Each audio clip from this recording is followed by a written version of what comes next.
Well, when you put it that way, socialism doesn't sound all that bad. Hi, I'm Scott Ott, and this is Bill Whittle Now. And Bill, Bernie Sanders and Alexandria Ocasio-Cortez have teamed up to suggest or propose a cap on credit card interest rates at 15% on all, not just credit cards, but on all consumer loans. This is some legislation that they're proposing called the Loan Shark Prevention Act. And it is a stretch or an effort for Democratic-socialists to reach into middle America's biggest problem financially and find a solution that everybody can get behind. On the face of it, Bill, doesn't this sound like a winner? After all, it's the economy, stupid, and man, credit card debt is sucking people dry. Are there not laws in place against usury? Well, apparently there are laws in some states that have caps like this, but not at the federal level and not in all states. And so, as a matter of fact, the average interest rate, the median interest rate that people are paying is approaching 20%. And there are people who are paying consumer loan rates that are pushing 30%, high 20s. And so why did these two economic geniuses decide to set the rate at 15%? I'm working to an answer here. Just give me a second. That's okay. Well, I don't know if I can give you an adequate answer to the why 15%. Because there is no adequate answer. It seems like it's better than the rate that it is now. Right. So it's a number. So they're going to arbitrarily determine a number, and then that number is going to be the cap at which all this stuff happens. And it makes me wonder, why cap it at 15? Why not cap it at 2? Why not cap it at 6? Why not cap it at 14? The problem with this kind of thing is that you simply you basically put the entire problem into the hands of one or two people who don't know anything about anything and arbitrarily insert some kind of number for political gain. And what happens downstream from there, we don't know. Now, obviously, consumer credit card debt is a problem in this country, but it's a problem because of consumers and their spending habits. And this is not something that Ocasio-Cortez or Bernie Sanders is going to fix. What they can do, if you give them enough political power, is they can come in and fiat away all of this stuff. They can basically just say that this is going to be the interest rate. They can basically make a declaration. Look, I don't know why they frankly just don't make a declaration that says that here from this point forward, all consumer credit card debt is hereby null and void. Why not do that? I mean, this is the core of the issue. It's not a question of, gee, I think it'd be great if interest rates were lower, and usury is an issue, and so on and so on and so on. But ultimately, when you get right down to it, Scott, the problem with our society is that we continue to make legal constraints upon a system in order to make sure that the most irresponsible elements of our society don't get hurt. And this is why you can't buy Benadryl anymore, right? Because some small percentage of people use an over-the-counter decongestion in order to get high. Therefore, nobody can have this medication anymore, and this goes on and on and on everywhere we go. We look at what is the abuse that's being done.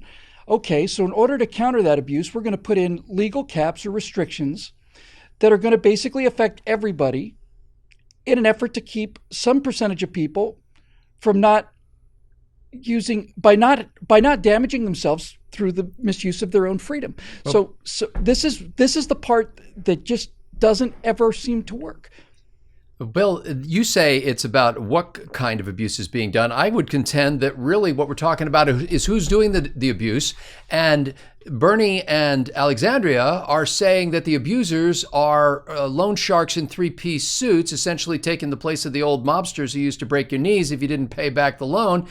You're saying it's you, American voter. You screwed up by borrowing too much money. Now, which one of those messages do you think is going to sell better when it comes to election time? Now we're back to the argument about whether or not a church should be willing to make sure that just take a Christian church, for example, that the best way to get members into that church is to make sure that no Christianity is discussed at any time. That way, we'll be able to attract the people, who have problems with Christianity. The issue is not a question of whether it's more popular with the American public, because that we all know where this road ends. And this road, look, it's not even a question of the catastrophe I'm not talking about the catastrophe of having. Let's just say, for the sake of the example, to clarify things, that Bernie is dictator, and Alexandria is the dauphin. She's the crown prince of dictators. When Bernie passes, his embalmed body will undoubtedly go and be put to rest someplace underneath some sort of marble monument, and then she'll take over. So let's just say that we have the ability to simply dictate, fiat, whatever you want to say, economic decisions like the one that they're talking about making now. That does not make the problem go away. In fact, the fact that you mentioned loan sharks is a precise example of why this kind of thing won't make the problem go away. So what I mean by that is simply this. Before these usury credit card rates, it doesn't make me happy, obviously, charging 23% interest, but just put that aside for a second. So look, if in the olden days, Scott, you wanted to borrow money and you didn't have the credit to borrow it from a bank, you went to a loan shark, and the loan shark would charge you an outrageous amount of interest. And if you didn't pay it back, if you were lucky, he'd break your fingers, right? I mean, that's the image of the loan shark, and it's not a fictional image. That's the way it is.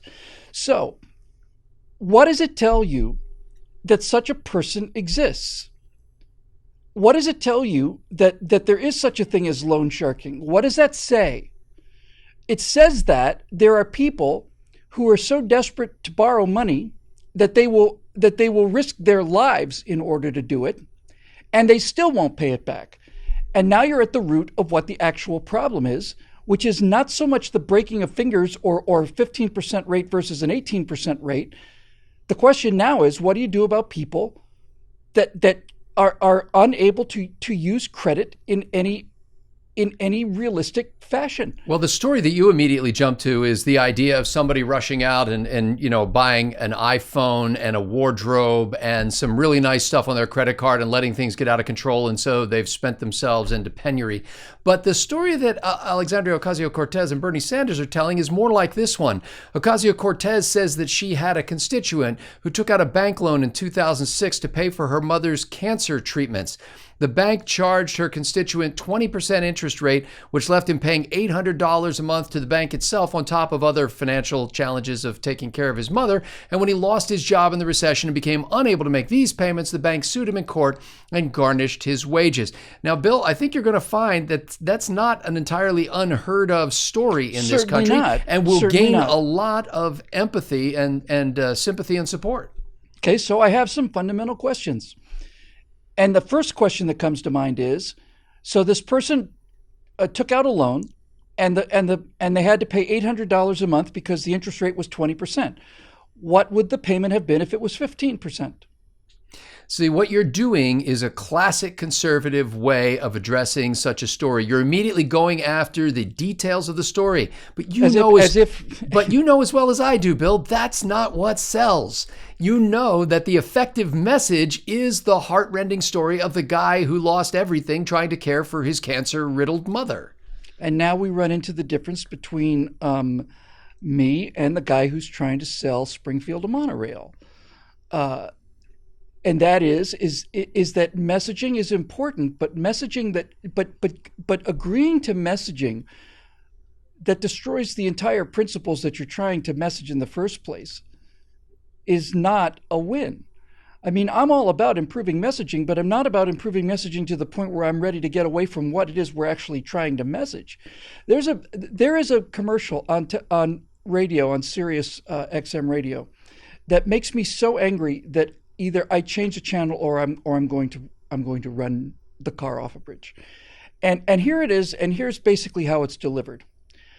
Don't let the credit card companies fool you into thinking you owe everything that's on the credit. Don't let them cheat you into thinking that you owe what you actually borrowed. And this whole thing is done in this tone. Don't let those credit card companies cheat you or fool you into thinking that you have to pay back what you borrowed, because in point of fact, this company that's doing the advertising can probably get you out of the debt for 30 cents on the dollar or whatever the number happens to be. Okay, so look, I understand people get into debt situations. I'm one of those people myself. It's the issue is the availability of the debt. I'll come to that in a second. Okay, And maybe some people need the relief, and maybe some people simply can't pay it, and maybe there are credit companies that would rather take 30 cents on the dollar than nothing. And all of this is economics. It's just economics. It's how things work. Everybody else's rate is determined by the numbers of defaults and failures, and it's all there. The thing I have a problem with is when these people make it sound like it's somebody else's fault that you can't pay back a loan that you agreed to borrow under those conditions. That's the thing that is destroying the country, Scott. It's not a question of people getting into trouble or people needing help or any of that. That's a different issue, and I'll deal with that in a second. But the fundamental issue at stake here is the idea that somehow you're not responsible for the financial agreements that you sign. And the consequences of this will be that now everybody will have to abide by. A friend of mine bought a house a couple years ago and said he spent 2.5 hours signing papers. He said he counted something like 300 times he had to sign his name to something. Did you read this document? Yes, I did. Okay, now the next paragraph says, did you read the paragraph just above this where you said that you read the document? Initial here. And so what happens? What happens is the people who can handle these kind of things are burdened ever further, and everything slows down and everything gets worse when you're not addressing the problem. And what the problem is that a credit card is like a form of narcotic to people, or alcohol for that matter. And there are some people that can handle their alcohol and some people that can't. And what Ocasio-Cortez and Bernie Sanders are proposing is the same thing that progressives always propose. Some people get into trouble, therefore we're going to make a law that means that nobody gets into trouble, and it doesn't work. A perfect, crystal clear example of this with a big letter P all over it for progressive is prohibition. Okay, so this is exactly the same issue. It's precisely the same issue. Here's the analogy. At the beginning of the progressive era, we decide that alcohol, as a vote, when the women get the vote, the first thing they do is vote in prohibition. That's what got the votes over the line. So you've got a problem with alcoholism in America.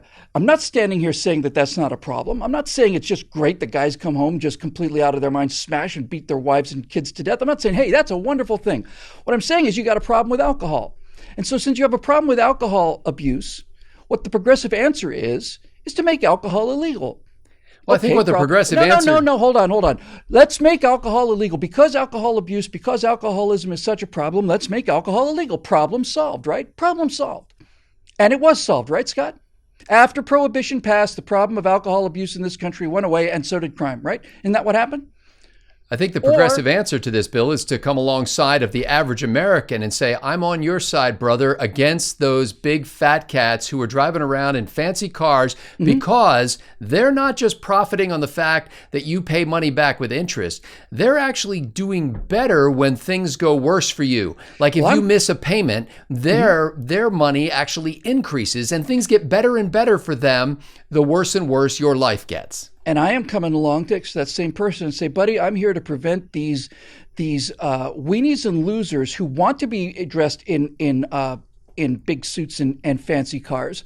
I'm here trying to convince you that what they are doing is using your economic disadvantage against you in order to provide them with more political power, when in fact they're not solving the problem. They're not doing anything with the problem. It doesn't solve the problem. It may not be happy news for you, and I understand that it's not happy news, but the problem is not solved by banning, by illegal law. And prohibition is a perfect example of this.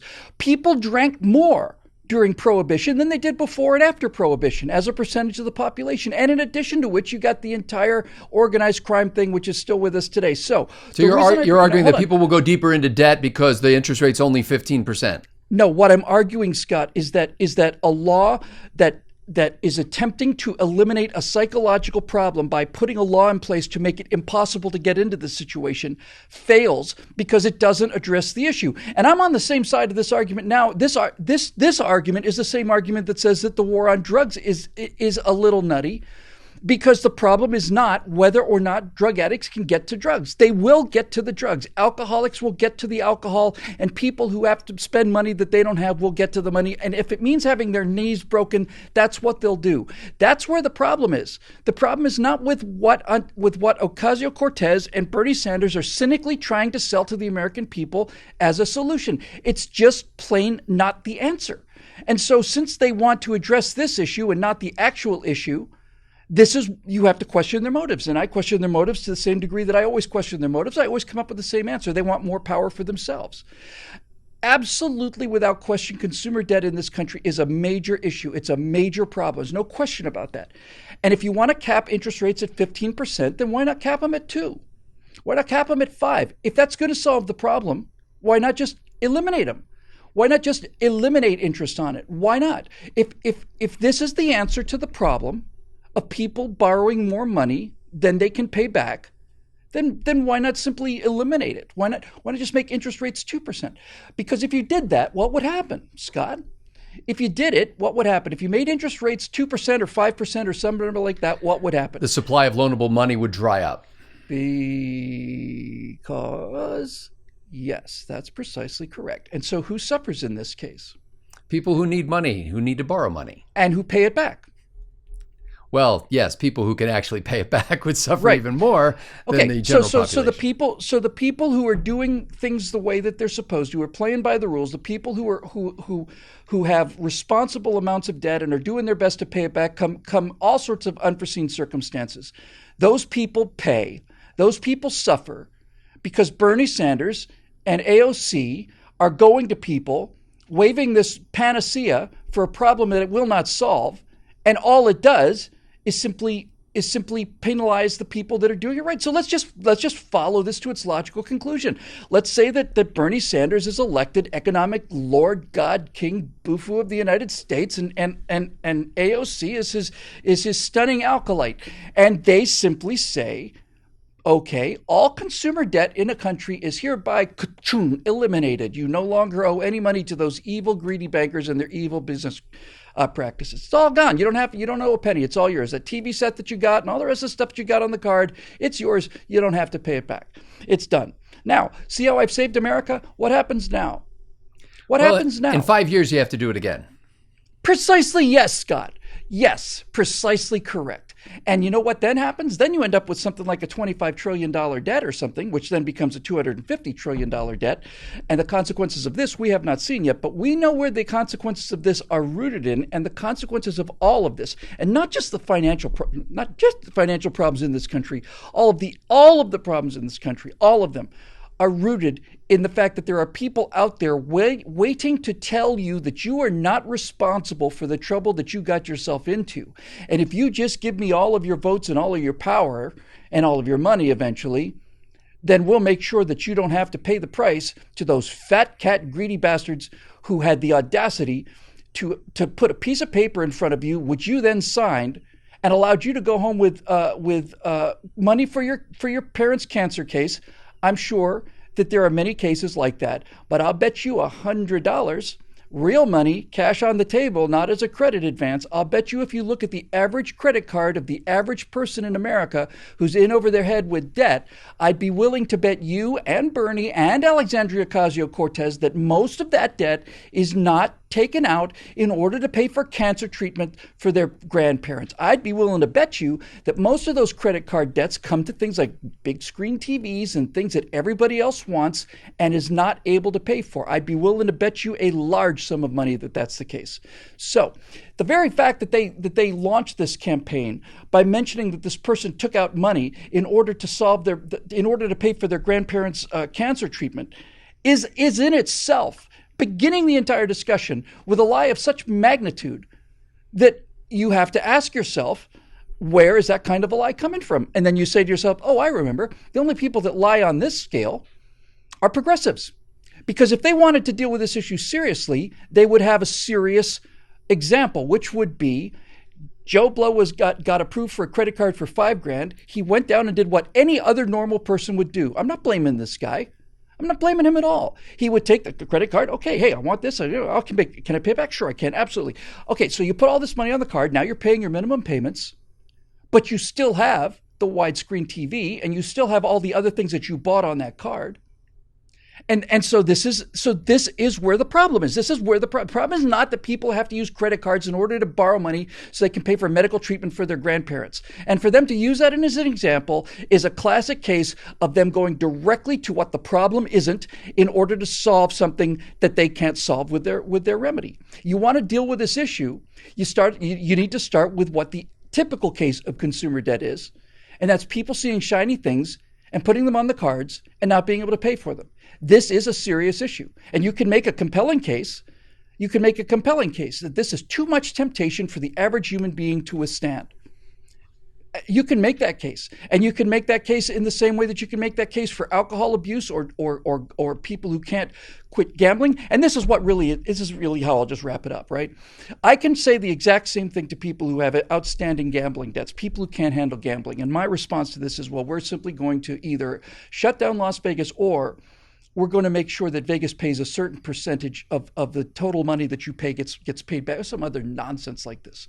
And so what happens? Okay, so we shut down Vegas because people have ruined their lives because gambling is out of control for them. Ruined their lives, just as surely as anything else. And I'm going to ride to the rescue of these, and I want the gambler debt. I want the gambler vote in my pocket. So I'm going to ride in there and I'm going to say, I'm going to eliminate all gambling debts. I'm just going to make them illegal. Whatever money you may owe the casino or the hotel or whatever, forget it, it's gone. Vote for me. And what does that accomplish? As you said, what it means is now people know that, okay, so I don't really have to pay for this. And so the people that are making money making these loans will think of some new way to do this, and you'll have the same problem again. Let's just see how prohibition turned out. Let's just open the history books, which don't exist, and see what the progressive solution to these kind of human problems is and how effective they are. Telling the truth even when it hurts, 5 times a week. This is Bill Whittle Now. It's brought to you by the members at BillWhittle.com, who enjoy 44 such shows each month, as well as a lively, vibrant, and civil member blog written by our own members. These folks are engaged in advancing the cause of liberty every day and invite you to join them. You can just go to BillWhittle.com, click that Become a Member link, and find out what it's all about. So for Bill Whittle, I'm Scott Ott. Thanks to the members for making this happen.